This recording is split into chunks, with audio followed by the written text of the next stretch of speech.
ரொம்ப சிம்பிள்.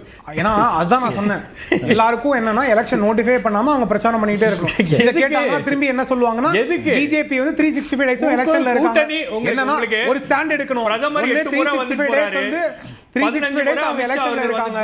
இல்ல அவங்க ஃபங்க்ஷனலா ஒரு பார்ட்டியா இருக்காங்க. அவங்க என்ன வேலை தமிழ்நாட்டுல என்ன பண்ணிட்டு இருக்காங்க அப்படின்றது என்னன்னா, எல்லாருக்கும் ஒரு அரசியல் கட்சியை அவர்கள் விருப்பத்தின் போது நடத்த வேண்டும்னா அவர்கள் அரசியல் கட்சி ஆரம்பிச்சு நடக்க வேண்டும். பாஜக ஒரு இன்னைக்கு இருக்கிற டெமோக்ராட்டிக் பார்ட்டி. அவர்கள தனியாக ஒரு தலைவர் அமைய முடியும், அவர்கள் ஒரு குடும்பத்தை சாராதவராக இருக்க முடியும், அவர்கள் டெமோக்ராட்டிக்கா அவங்க ஃபங்க்ஷன் பண்ணிட்டு வராங்க.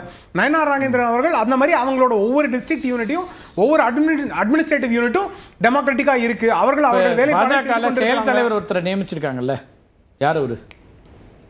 நவீன் நபீன் அப்படின்னு பிஆர் நிதின் நவீன். அவரோட தந்தையார் யாரு?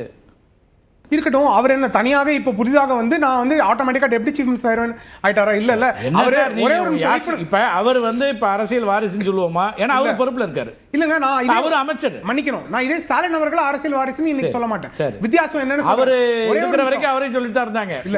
நிதின் நபீன் அவர்கள் என்ன வித்தியாசம்? அது நீங்க திமுக பேசுறீங்க, அது உங்க பிரச்சனை. அதுக்கப்புறம் அவர் ஏபிவிபில இருந்து அதுக்கப்புறம் பாஜகவுக்கு வந்து பாஜக கட்டமைப்பு வேலைகள் பார்த்து டிஸ்ட்ரிக்ட் யூனிட்ல அவர் வேலை பார்த்து அதற்கப்புறம் ஒரு ஸ்டேட்டுக்கு இன்சார்ஜா இருந்து அதற்கப்புறம் அவர் வந்து எம்எல்ஏவா கன்சிஸ்டன்ட்டா 5 வாட்டி ஜெயிச்சு அதுக்கப்புறம் மினிஸ்டர் ஆகி இன்னைக்கு அவர் வந்து ஒரு பார்ட்டிக்கு பிரசிடென்ட் ஆயிருக்காரு.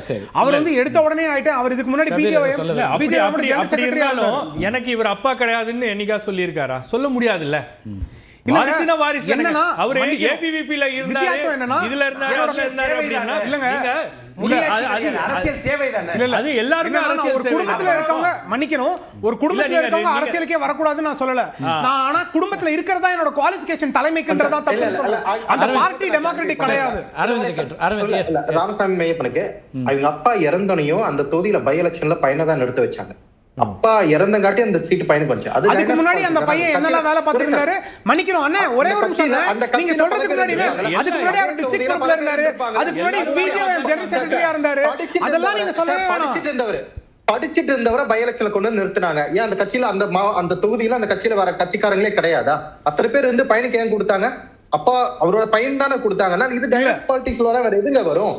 இல்லங்க, அதுக்கு முன்னாடி அவர் பிஜேபி ஜெனரல் செக்ரட்டரியா இல்ல, அவர் ஸ்டேட் ஜெனரல் செக்ரட்டரியா இல்ல, இதெல்லாம் இல்லாம அவர் அப்படியே சும்மா கேண்டிடேட் கொடுத்துட்டாங்க. திமுக முன்மாதிரியை பார்த்து அவங்க பின்பற்றாங்கன்னு வெச்சுக்கோங்க. இல்ல இல்ல, அந்த மாதிரி எல்லாம் கிடையாது. எனக்கு திமுக முன்மாதிரியா பார்க்கவே வேண்டாம். ஊழல் செய்யற கட்சி ஒழுங்கா கவர்னன்ஸ் அவர் டினை பண்ணிட்டு இருக்காரு. நீங்க என்ன இப்படி தான் பேசணும்?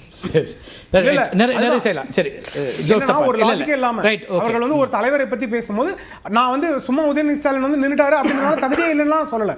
நான் சொல்றது ஒரு preeminent qualification to be deputy chief minister. நான் வந்து அவர் எம்எல்ஏ அது உங்க உரிமை. நீங்க வந்து அவருக்கு என்ன பொலிட்டிக்கல் லெகசி இருக்குங்கிறதெல்லாம் பேச வேண்டியது உங்க உரிமை. ஆனா இந்த கேள்விகள் வருங்கிறதுனால அதை முன்வைக்கிறேன். சார், இந்த 2024 நாடாளுமன்ற தேர்தலில் 30% பேர் வாக்களிக்கவே இல்லை. ரெண்டாவது, இப்ப இந்த தீவிர வாக்காளர் கிட்டத்தட்ட 30% பேருக்கு வாக்கு இருக்காது போல இருக்கு. 80 லட்சம் பேருக்கு வாக்குகள் இருக்காதுன்னு சொல்றாங்க. அதைத்தான் சார் சொல்ல நீங்க சொல்லிட்டீங்க சார். சொல்லுங்க. அதாவது இந்த இதுல எஸ்ஐஆர்ல வந்து உங்களுக்கு 80 லட்சம் பேருக்கு வந்து இது வரல. ஏன்னா 20 ஆண்டுகளா எடுக்காத அந்த இறந்து போன அல்லது மாறுகிட்ட இரண்டு வாக்குகள் இரு இடத்துல இருக்கிறது, அதெல்லாம் கொஞ்சம் இது பண்ணிருக்காங்க. இவை இரண்டும் அதிக தாக்கத்தை ஏற்படுத்தும். இதை தாண்டி எதிர்மறை வாக்குகளை அதிமுக கண்டிப்பாக அதை வெற்றி சாசனத்துக்கு கொண்டு போகுன்றதான் மாண்புமிகு எதிர்க்கட்சி தலைவர் சொல்லிட்டு. அப்புறம் அவர் வந்து அந்த கணக்குகள்லாம் சொன்னார். எப்படி நாம வந்து தொடர் தோல்வியெல்லாம் இல்லை, வெற்றிகள் தான் அப்படின்னா சொன்னார். ஆனால் இந்த கூடுதலாக ஒரு கட்சி இணைஞ்சாதானே ஒரு பர்செப்ஷனில் சரி அப்படின்னு வரும். அது இணையறதுல எப்போ வரைக்கும் இன்னும் காலம் இருக்குது அப்படின்னு பார்க்குறீங்களா? வேறு கட்சிகள் சொல்கிறேன், தேமுதிகவோ மக்களோடு நான் மக்களுக்கான அந்த கட்சி தான் அதிமுக. ஆக அடிப்படை தொண்டர்களும் தமிழ்நாட்டில் திமுக ஆட்சி கட்டில் வந்ததற்கு பிறகு செய்த சாதனைகள் என்ன? குடும்ப ஆட்சி பற்றி நம்ம பேசவே வேண்டாம், அது ஒண்ணு இது இல்லை. ஆனால் நாட்டினுடைய எல்லா குடும்பங்களும் வளர்ச்சி பெற்றிருக்கிறதா என்பதுதான் அதிமுக இந்த தேர்தலில் சொல்ல வேண்டிய நிறைய பண்ணலாம். அதாவது 2024 அண்ணா திராவிட முன்னேற்ற கழகத்துக்கு 88 லட்சம் ஓட்டு வந்திருக்கு. இதுல இந்த கூட்டணி ஆதரவாளர்கள் இதெல்லாம் ஒரு 10-30 லட்சம் போனாலும் ஒரு 58 லட்சம். 1 கோடிக்கு மேற்பட்ட அண்ணா திராவிட முன்னேற்ற கழகத்தினர் காலமெல்லாம் ரெட்டலைக்கு வாக்களித்தும் ஓட்டு போடலை. அது வந்து பிரதமர் தேர்தல் அப்படின்லாம் சாட்சியாக சொல்லிட முடியாது. கட்சி வேட்பாளர் களத்தில் நின்னா வெற்றி தோல்வியோ தீவிரமாக களமாடுவான்ல.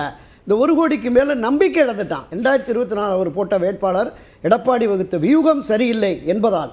எனவே இப்போ ஒன்றிணைந்தால் மட்டுமே வெற்றி என்கிற கருத்தாக்கத்தில் இருக்க கட்சி 23ஆம் தேதி நமக்கு தெரிய வரும் அது நிச்சயமா அது என்னன்னு பாத்துக்கலாம். பாஜகவுக்கு ஒரு நெருக்கடி என்பது இருக்கிறது. நீங்க வந்து தமிழ்நாட்டில் பாஜக கால் ஊன்றுவதற்கோ அல்லது மக்களுடைய மனங்களை வெல்வதற்கு பெரிய பிரச்சனை அப்படின்றது இருக்கு. காரணம் என்னன்னா அவங்க கையில் எடுத்திருக்கக்கூடிய அரசியல். நீங்க ஒடிசா தேர்தல் பிரச்சாரத்துல பிரதமர் வந்து தமிழர்கள் திருடர்களா அப்படின்ற மாதிரிலாம் வந்து பேசுனது அப்படின்றது யாரும் மறந்துருக்க மாட்டாங்க. அதே மாதிரி வந்து பொங்கலுக்கும் இங்க வந்து நாங்க பொங்கலும் கொண்டாடுவோம், தமிழக போகக்கூடிய எல்லா இடங்களிலும் தமிழ் பெருமை பேசுறாங்க. இல்ல தமிழ் பெருமை எல்லாம் சர்வதேச அதெல்லாம் பேசலாம். நீங்க தமிழ் பெருமை எங்க வேணா பேசலாம். தேர்தல் பிரச்சாரத்துல நீங்க என்ன பேசுறீங்க அப்படின்றது வந்து யாரும் மறந்திருக்க மாட்டார்கள். நீங்க இந்த விஷயத்தை வந்து சீமானே வந்து இப்ப RSS மேடையில போயிட்டு பேசிட்டு வந்த சீமான் அவர்களே கேட்டிருக்காரு, தமிழர்களை திருடர்கள் என்று சொல்லுவதா அப்படின்ற அளவுல பேசியிருக்காங்க. அப்ப அவரும் அதை ஏற்றுக்கொள்ள மாட்டார். இன்னைக்கு நாள் இருக்கு பார்க்கலாம். திரு பியூஷ் கோயல் தலைமையிலான இந்த குழு வந்த பிறகு என்ன மாற்றங்களை சந்திக்க போகிறது அப்படிங்கறதை பொறுத்து வந்து பார்க்கலாம்.